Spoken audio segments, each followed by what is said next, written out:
Let's look. Hello, hello. Hello. Yeah, he's still getting the Target store. 1 second. I'm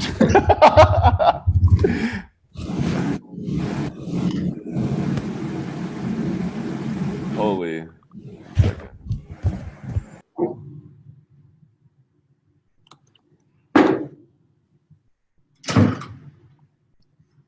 Maybe one day this will get easier. Yeah, I know, kidding, right?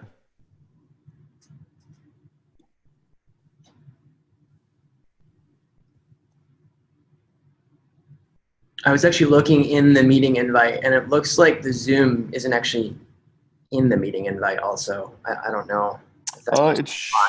It should be. Yeah, I had to get it from the Google Doc. Yeah. In the doc. Got it. Yeah, it's in the doc. Okay. And whichever one I have has. If the phone number is wrong, I thought I fixed that, but.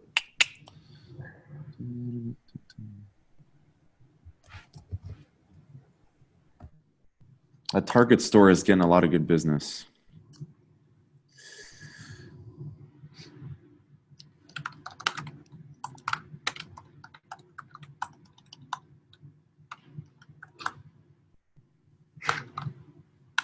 Hello? Hello, hello. Hey, this is Harvey, Google. Hey, how's it going, Harvey? All right, not Target. Yeah, I'm trying to fix the number. Yeah. I mean, just magically the Zoom thing seems to pass our security clearance, and so I can actually use it now. But oh, fantastic! Yeah, probably best fix the number in case anyone else protests the quality. No worries.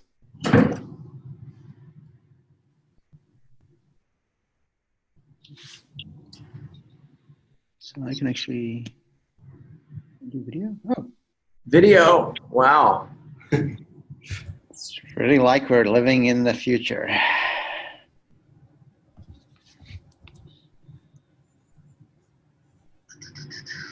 Let's see. Chat.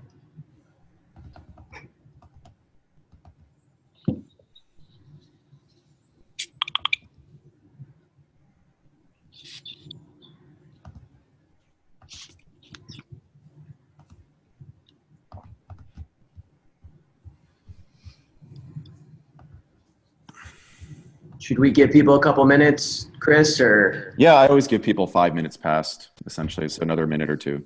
Okay.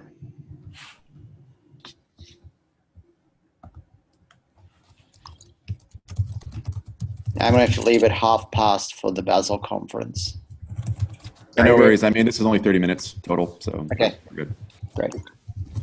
I don't think we have any actual agenda either, so I think the only thing, depending on who comes, that I was hoping to briefly chat about is getting more people speaking at conferences. But other than that, mostly if anyone out there has any questions, we can do Q&A. Did you have anything, Harvey?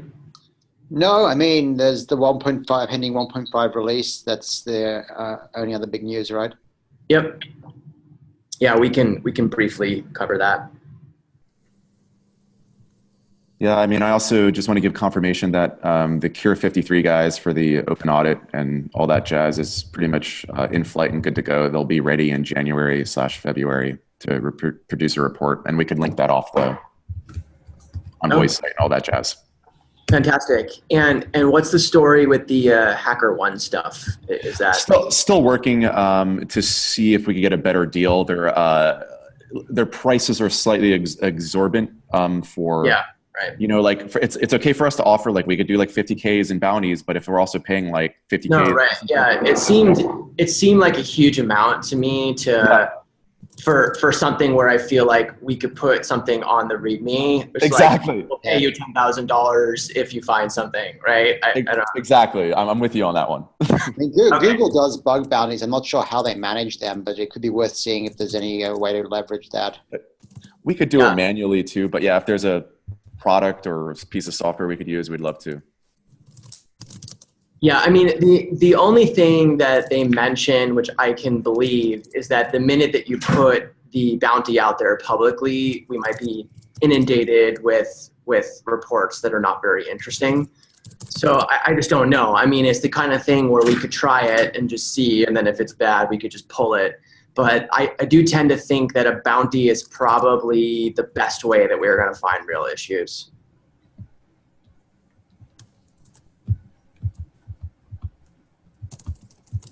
All right, I think we could probably get started. We got 17 people on. That's good enough. 18. Okay, cool. Hey everyone, so we've got the,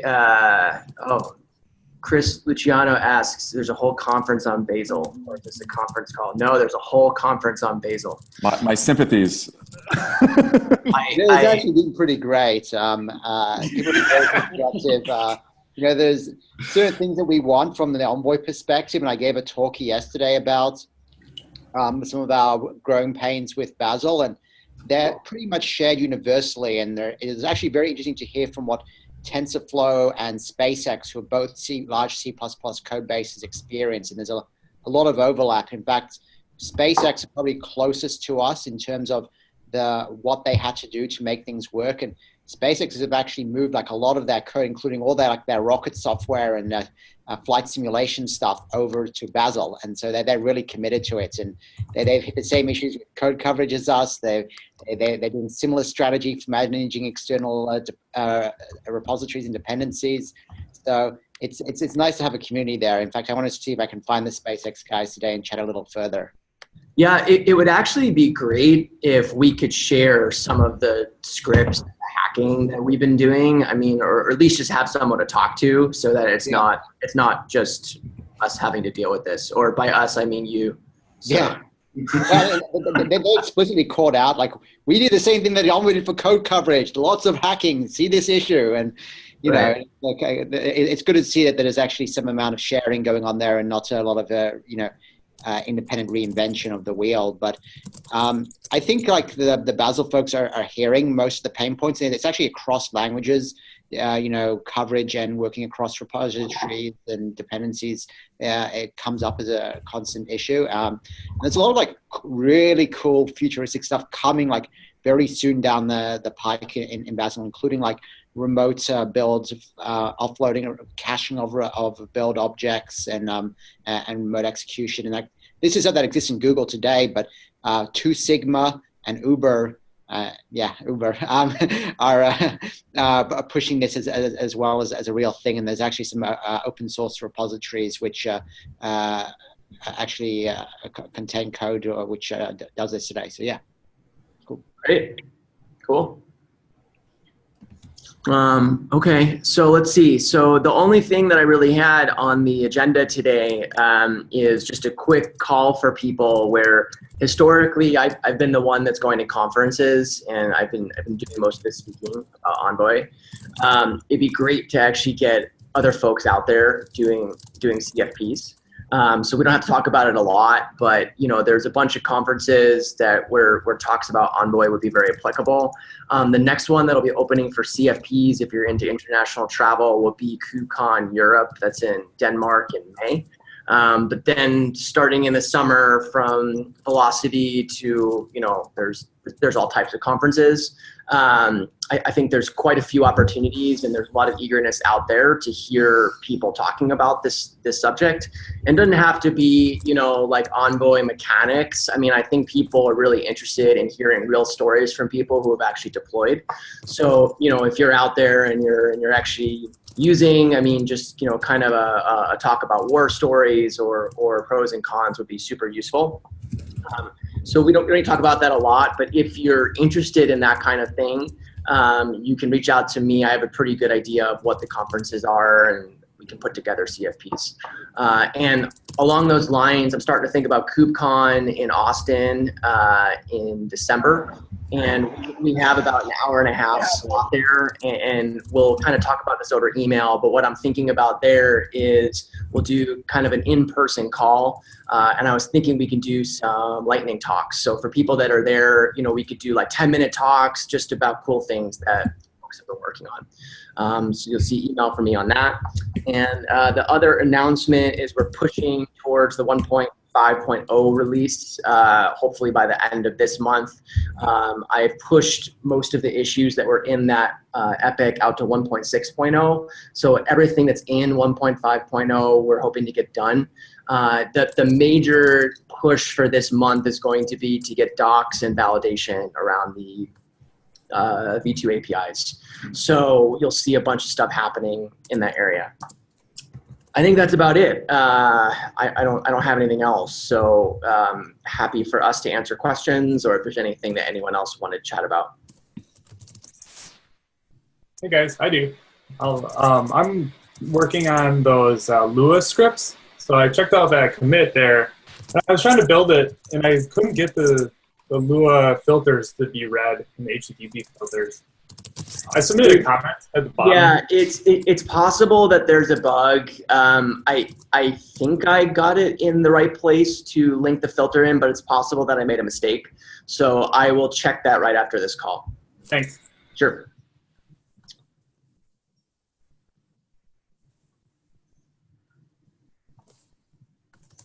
Hi, my name is Archie. I'm from CloudOps. Just had a question in terms of how to use Istio with Helm. Is the default behavior should be using with this auto sidecar, or there's other ways to inject the sidecar when using Helm? This is probably not the right call, though there might be folks on here who can answer that question. Sure. I could help too. Okay. Thank you. Whoever out there wants to take it, please do. Yeah, I think, instead of sending an email to the Istio users group, it's much easier to send a code snippet there. We can actually I can respond with some ready-made thing. There's also a PR that actually enables that I can point it to that PR. Thank you.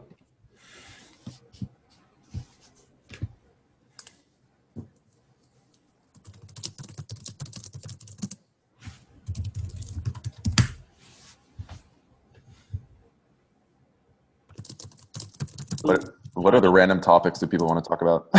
Oh yes, about the annotations, right? So what is not here? Oh, there you go. So, annotations, yes.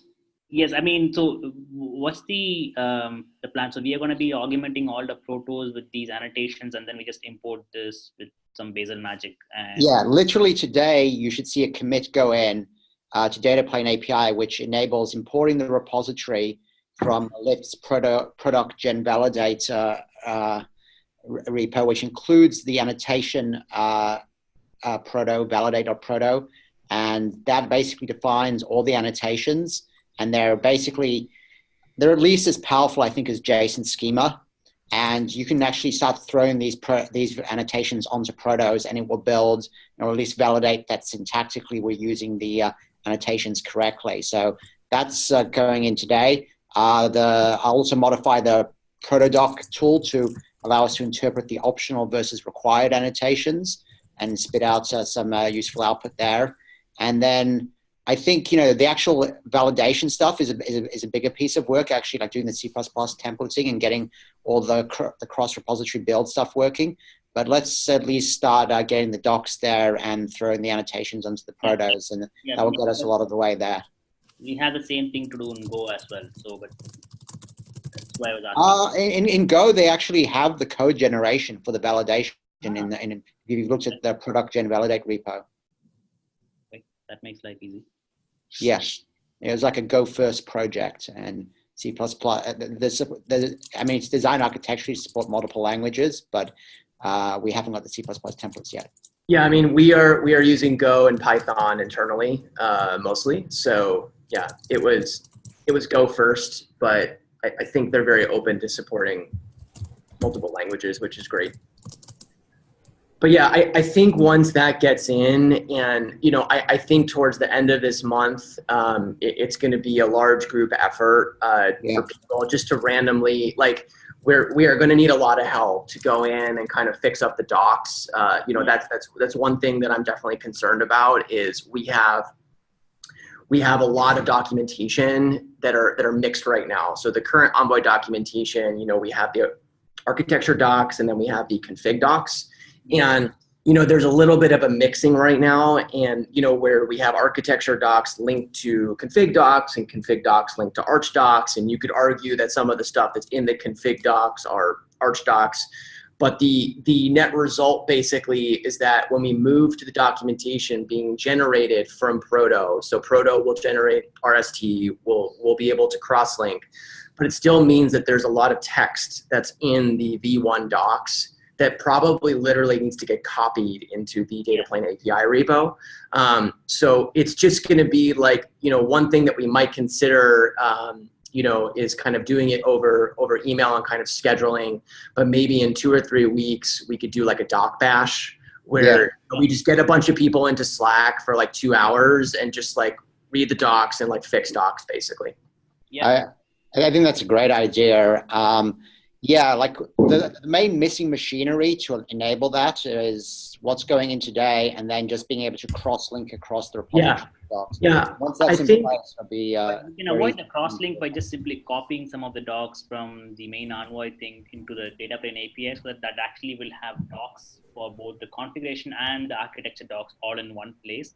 It just becomes easy, so that you can always publish docs from that repo rather than trying to link from multiple places, right? So it also makes it harder for people who are contributing to like write docs in Envoy and then also go and change the stuff in the config thing. And let's take that offline over email. I definitely have concerns about that, just because I think we wind up in a situation pretty easily where there's things that are not implemented yet, and that becomes problematic, right? We discussed also adding a not implemented yet kind of tag, which would actually work with the documentation generation tool. Right, but that still gets confusing. It's like if you want to write architecture docs, it's like, do you have paragraphs that are like elided from the final docs? I mean, I'm not opposed to moving all of the docs there. One downside to that would be that we've made this theoretical claim that the data plane API project is multi-project, and if we start moving all the docs there for Envoy, that becomes it's no longer neutral, actually. less believable. So I could probably go both ways. I personally think the path of least resistance is going to be to do what we've said that we're going to do. I don't think it's very hard. And then if it becomes very painful, we could potentially consider doing something else. But I think that once we can kind of just link the docs in and do that cross-linking, I actually think it'll fall together fairly quickly. Okay. I mean, hopefully that should be done at the end of the week, and then basically anyone who wants can hack on this. I think, one of the issues we have right now in the data plane API repo with the comments is like a lot of these that I put there were based on the V1 docs, but they didn't have any of the RST markup or anything like that. Right. So we need to sort of go in and clean all that up and make sure it looks essentially what it looks like today, but, from the V2 flavor. Well, that's what I was thinking, is that what we could do, and I can organize this, like we can get volunteers over email. And what I was thinking we could do is maybe make a spreadsheet where like we could assign one person to one small section of the docs, right? So, and then like we can just spread it out. And basically that person will be responsible for getting that section of the docs looking nice. And I think if by the end of the week that we can just get all, essentially the mechanics in place, so that we can cross-link, we can build the docs, basically. I think at that point, it should be pretty straightforward. Yeah, totally. I mean, are we going to include in that scope actually adding in the annotations to the We should probably do that too. And I think really all that's required there is someone for each small section needs to go into the JSON schema, basically read the JSON schema for that section, because very little has changed. I think an easier one would be to like pick the filter implementers and like the contributors for some of the major things, and they would actually have a better incentive to just, make sure it actually gets in V2 as well. Yep. Yeah, it's mostly, I mean, so I think people who are doing any work on new features definitely will have to add annotations. And if we add this doc tag, which is the not implemented yet tag, like I think probably what we need to do is there's just like, there's a bunch of cleanup to do. So it's like, there's documentation, for example, that's in data plane API right now in Markdown that probably, for example, needs to go into the architecture docs, right? So it's like, there's just all this movement of stuff around, like when someone goes to the landing site, we need an explanation of what XDS is and like what the APIs are, right? So, we'll just need to look at kind of the current documentation and basically just see what needs to get moved here. Like I figure like my time's best spent explaining XDS and ADS better, because and just general providing V2 example configurations, because these are generally missing, and hopefully others can sort of step up and take the lion's share of the actual V1. That's fine. Yeah, I think if you can just focus on basically getting us so that we can build the docs and cross-link and basically add text about XDS and add examples. If you want to do that in Markdown, that's fine. It would be easier if it was in RST, but it doesn't really matter. It just doesn't matter. Like I tend to agree that you spending your time doing just the actual mechanics is better. And then I think we can put together a spreadsheet and basically just assign people small sections who will go through and apply annotation, and basically most of it, honestly, is going to be manually copying the RST text from the V1 options, including Markdown, into data plane API, so that when it renders back, it basically looks the same.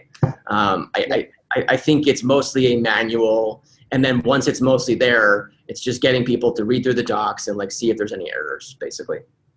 Yeah, I mean, I imagine there'll be a tiny amount of hacking on the actual tool itself for where things don't work perfectly, but it's a small Python script, and that I don't think anyone should be too afraid to dive into that. It's like 400 lines of Python, and it's all pretty straightforward. Yeah, I think one thing that would maybe be helpful and something that we could think about too is we probably need to have a little contributor guide for data plane API, which basically says, for example, when you add a new feature, you need to think about annotations. You should add the not implemented tag until it's implemented, right? Like it doesn't have to be super extensive, but that's something that you could probably help with too. And even, even if it's a small paragraph, but like a little example on, like how to use the tool to do X or something like that, like just to make sure that people know how to build the docs locally, how to cross-link the docs locally.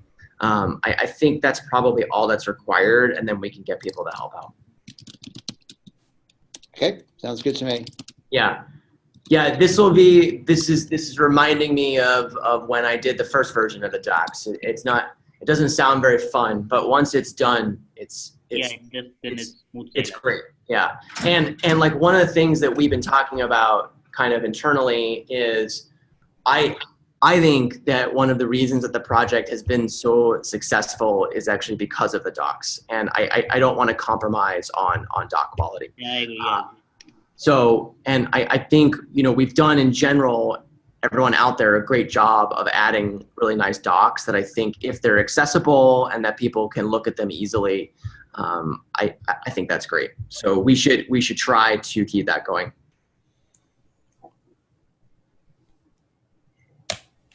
What is this Cure 53 in the agenda? Sorry, this is a complete shift for topic. Yeah, so we had early discussions regarding doing kind of external security audits, having a professional firm come in and work with the Envoy team and do a public report. And so we found one. Matt talked to them. They seem to be, they passed the MAT test from as far as I'm concerned. And so we basically contracted them out to do this work, and there'll be a public report published in January, February is the rough timeline. Nice.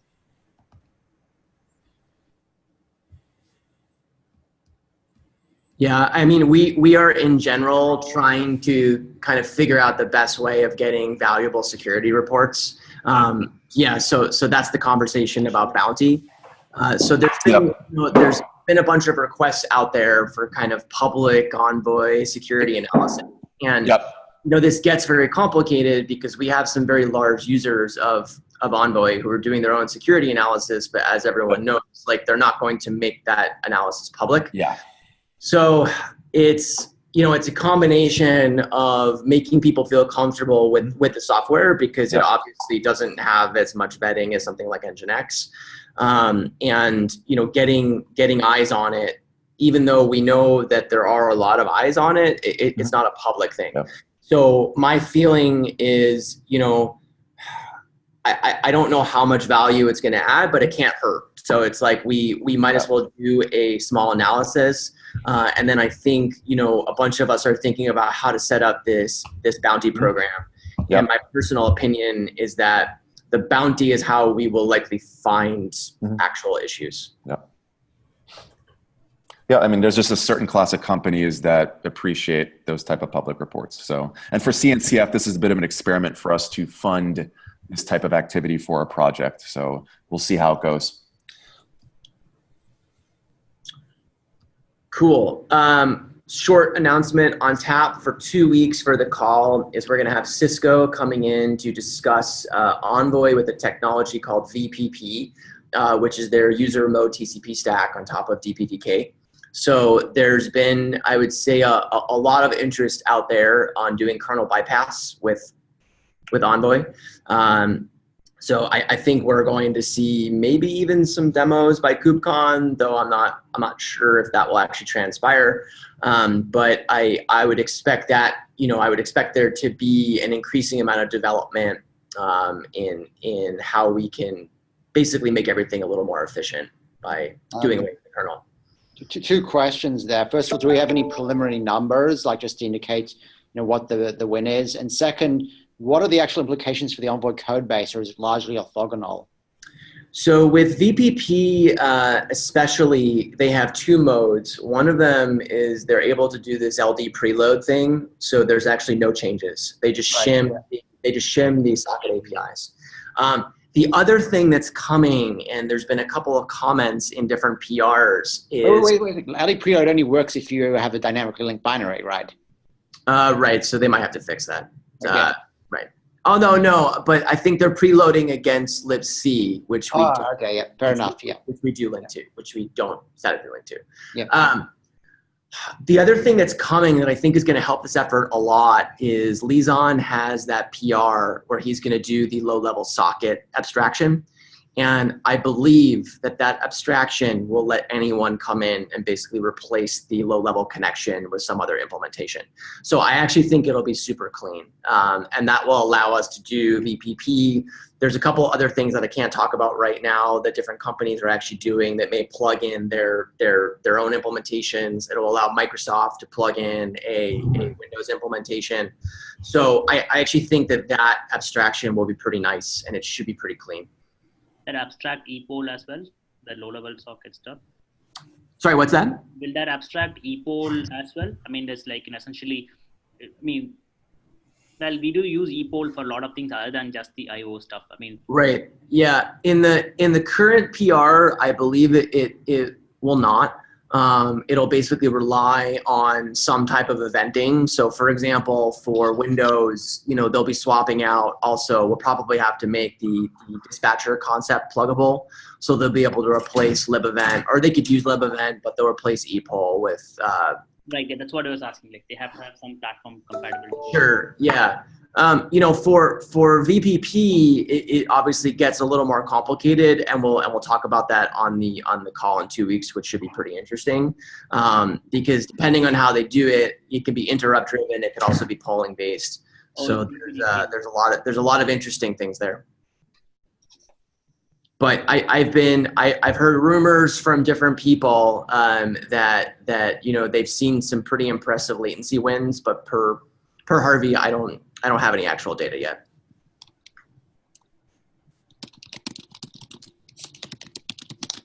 Okay, I have to head back to Basilcon. So talk later. Yeah, no worries. It's pretty much the end. Any other final issues till we meet next time, November 21st? I'll take that as a no. Cool. Thank you, everyone. All right, cool, thanks. Bye. Take care.